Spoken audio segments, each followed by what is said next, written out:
If there is a silver disc in a drawer in your house, Sony built it. Then Sony spent 14 years locking it shut. The machine that filled it could copy a compact disc digitally in one pass with nothing turned back into sound. Getting a recording off it was the part Sony refused.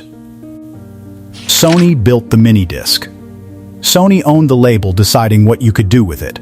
Two Sonys lived inside one company. One of them made machines. It had built the Walkman and the compact disc alongside Philips, and its whole business was selling you a better way to hear your own music. The other Sony owned the songs, not the players, the recordings, the contracts underneath them, and a payment on every copy of every track in existence. For 14 years, those two Sonys argued about you. The engineering side saw a customer. The music side saw a copying machine with a customer attached to it, and every time the two of them met over the MiniDisc, the music side won. Stay with this, and you will know exactly what the lock was, how many copies you were allowed to make, why a cable refused to work in both directions, and what to do if you still own discs and nothing left to play them on. The ending is the best part of this, and the ending is recent. It is not 1992. Strangers opened the lock in a web browser, and nobody from Sony was in the room. The lock has a birthday. It is older than the MiniDisc. Sony put the MiniDisc on sale in Japan in September of 1992, and North America and Europe got it that November. The first recorder was the MZ1. It cost $750 in the United States for a portable. In today's money, that is north of $1,300. What you got was something no compact disc player on earth could do. You could record on it. You could type a name onto a track. You could split a track in half, join two of them together, drag one to the front of the disc, or delete it, all in a few seconds, because the disc carried a table of contents the way a computer carries a directory. The sound came through a compression system Sony called A-Track, which discarded roughly 4/5 of the data on a compact disc and kept the part human hearing catches. The first version ran at 292 kilobits per second. It did not skip, either. A portable compact disc player jumped every time you took a corner, and this one buffered the music in memory and rode straight through. Hold on to that list of freedoms, because every item on it gets taken away from you later. Not by accident, and not by arrival. The same company that put them there removes them, one at a time, and the last piece does not come off until two strangers pull it off in a browser tab. Now the part Americans ask about. Most American homes never had one of these, and that is true, but it is nowhere near the whole picture. Sony pushed hard. Sony spent more than $30 million trying to put one in your hands, which was more than it had ever spent on any audio product of its own. Forbes reported in 1998 that the sum came to a tenth of everything the American audio and video industry spent on advertising the year before. In February of 1998, it launched a campaign called Make It with MD, with Claudia Schiffer and Dennis Rodman in the advertisements. Sony forecast 500,000 American sales that year, double the year before. The obstacle was already sitting in your living room. There were roughly 160 million compact disc players in American homes by then. A MiniDisc player cost anywhere from $200 to $800, and blank discs ran $4 to $10 each. The machine lost your living room. It did not lose the country.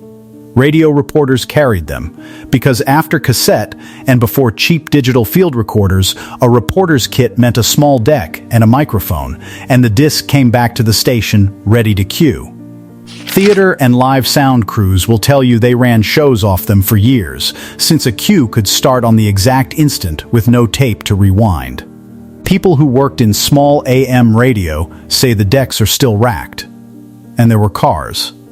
A 1998 Cadillac Seville STS could be ordered with a MiniDisc player built into the dash. It sat in the places where somebody was being paid to press record.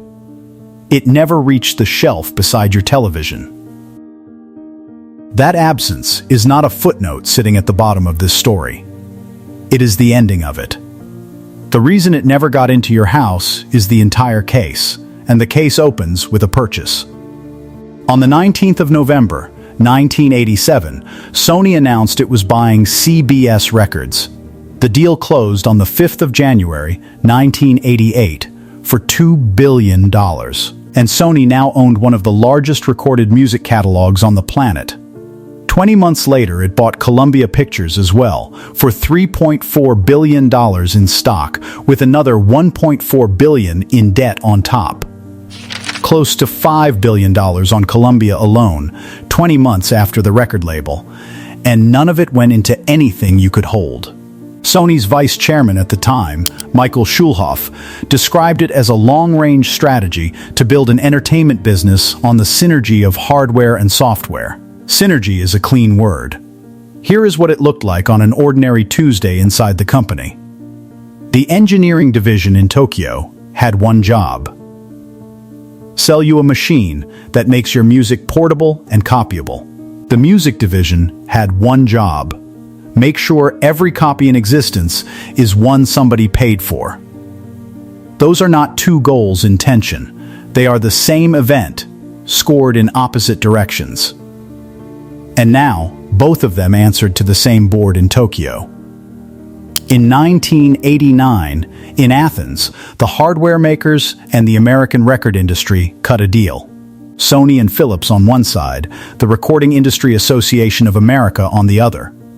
What came out of it was the Serial Copy Management System, SCMS for short, and every consumer digital recorder would read a pair of flags on the incoming signal and write them back out altered. The rule it enforced is narrow and worth getting right. You could copy a compact disc digitally as often as you liked. Every one of those copies played perfectly. None of them could be copied again. The second-generation duplicate was refused by the machine itself, at the machine's own expense, in silicon you had paid for. 3 years later, the handshake became a statute. On the 28th of October, 1992, the Audio Home Recording Act was signed in the United States, and the copy management system became a legal requirement for any consumer digital recorder you could buy there. The MiniDisc reached American stores the following month. Take the order of those two events. The machine did not pick the lock up somewhere along the way.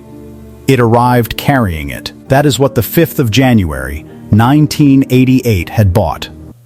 From that day forward, the people building Sony's recorders had somebody across the table who was not a rival firm and could not be beaten in the market, drawing from the same payroll and defending a revenue line that every copy reduced. Every argument about what a Sony machine should let you do now had a house position waiting for it. The copy management system is not the lock this story is about, though. It came out of an industry deal and a federal statute, and every digital recorder sold in America carried it, whatever the badge on the front said. Sony's own lock came later. It was voluntary. No law required a single piece of it. It arrived with a cable. By 2001, the problem had a shape. Music lived on computers now, including yours. Any device that wanted to matter needed a way to reach in and carry some of it out of the room. Sony announced NetMD in the middle of that year, and the first unit, the MZN1, went on sale that December. There was a USB socket on the side of it. If you had spent the 90s recording in real time down an optical cable, that socket looked like the whole future in one small rectangle. Transfers ran up to 64 times real time for the most compressed setting. For the best sounding mode, the figure was about 1.5. The software driving all of it was called Sonic Stage. Here is what people found. The cable ran one way, computer to disk, and only computer to disk. Music could be pushed onto a MiniDisc and never pulled back off it. Not purchased music. Not borrowed music. Your own recording, made on your own recorder, through your own microphone, in a room you were standing in, could not be moved onto your own computer. The reference guide the MiniDisc community kept for the format stated the reason plainly, saying it was presumably a matter of digital rights management. The port looks like a way to get discs into your computer. It is exactly backwards, and no setting changes it. Then there was the counter. A track sitting in your OpenMG jukebox library could be checked out to discs 3 times. 3. After the third, the software declined, and the only way to earn another was to check one back in, and checking in erased it from the disk it had been living on. Your music had a lending limit, enforced by software on hardware you had bought, against files from a compact disc you had also bought. A track sent down that cable landed on the disk wearing a marker that read protected, and the machine then treated it as a hostage. On most machines, it could not be erased from the front panel, and could not be divided there either. Only a check-in from the computer would lift it off, and the editing tools that had been this format's best trick simply declined. The MiniDisc's whole personality was that you could rearrange it like a filing cabinet. Sony's own software was now shipping tracks the machine was forbidden to touch. There was one exception. Sony also shipped a small program called Simple Burner with its American NetMD machines, and that one had no counter. Tracks it wrote could be deleted from the disk like anything else you recorded. Same company, same machines, one version locked and one not. Nothing in the disk or the laser or the law required the lock. Somebody chose it. Then there was the second cost, and it was in the sound. Bring a compact disc into Sony's software, and the track did not stay at compact disc quality on your computer. It was converted on the way in, down to the rate the long play modes ran at. The disc could still carry the badge of the best mode afterwards, but what was inside could not get back what the import had discarded. The old optical cable had carried the whole signal. The fast new one carried less. The people who used these machines did not stay quiet. In May of 2002, the community behind that reference guide sent a letter and a proposal to the heads of Sony in America and in Japan, asking for the one function that would let your own recording come home.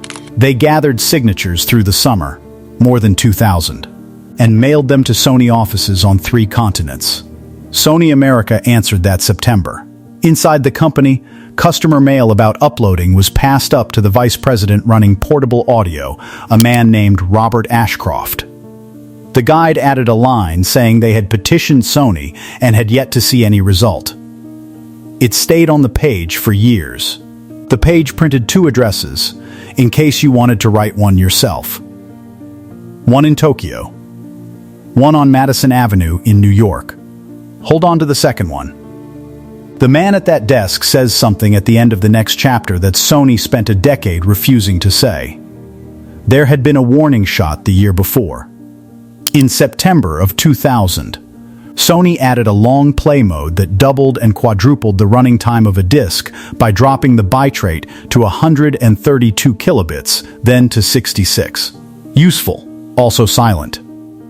A disc recorded in either long play mode went into the older MiniDisc deck on your shelf and played as nothing at all, no sound, no error, while the counter rolled on. Sony had made its own installed bass def to its own new format. Sony announced NetMD in January of 2004, and on paper it answers everything. 1 gigabyte discs. Uncompressed linear recording, 1 hour and 34 minutes of it. Upload was finally permitted. Upload of material recorded on NetMD hardware, that is. Anything on a disc you had recorded with an older MiniDisc machine stayed exactly where it was. The model that fixed it is the MZRH1. It reached the market in May of 2006 at 40,000 yen in Japan, and it would upload standard MiniDisc recordings to a computer, any of them, as many times as you liked, including discs you had recorded years earlier on other machines. It pulled the best mode off at 10 times real time. In the box with it was a copy of Sonic Stage, the same software line that had been counting your checkouts from the start. 14 years after launch, Sony shipped a machine that let you take your own recording home with you. It was also close to the last thing that division ever made. Meanwhile, a computer company in California had put out a player with a hard drive inside it, and that company's software carried locks of its own. The difference was direction. Over there, your library lived on your computer, and the player held a copy of what you already had. With MiniDisc, the library lived on the discs, and a disc was where music went to stay. One system assumed you owned the music. The other assumed you were only holding it for somebody else who did. None of that was a MiniDisc mistake. A mistake happens once. Look at what else Sony was doing with the same reflex, in departments with nothing to do with audio. At the end of 1998, it introduced the memory stick, a flash memory card in a shape only Sony made. For cameras and players only Sony sold, which meant your card fit nothing else you owned. The rest of the industry standardized on SD cards instead. Around 2010, Sony began fitting SD slots to its own products, which is what surrender looks like on a spec sheet. In December of 2004, the PlayStation Portable arrived carrying the UMD, a small optical disc sealed inside a plastic shell. If you bought a film on one, only the PlayStation Portable would play it back. Walmart pulled UMD movies off its shelves within 2 years, and the last factory making them closed at the end of 2016. Audio on those discs ran through A-Track 3 Plus, the same codec family carried forward again. A-Track 3 ran on the Memory Stick Walkman, on the Veo Music Clip, on the Network Walkman. One company, one codec, every product.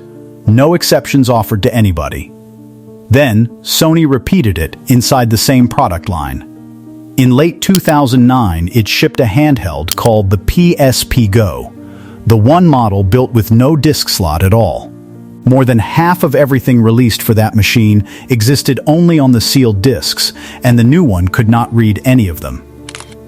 If you already owned a shelf of them, that was your problem. Buyers kept choosing the older model. Owners who wanted their libraries back learned to copy the discs to files, on handhelds they had modified. That is the second time in this story the customers did the engineering. Then came the compact discs. In 2005, Sony BMG shipped around 22 million of them carrying copy protection software that installed itself onto your Windows computer.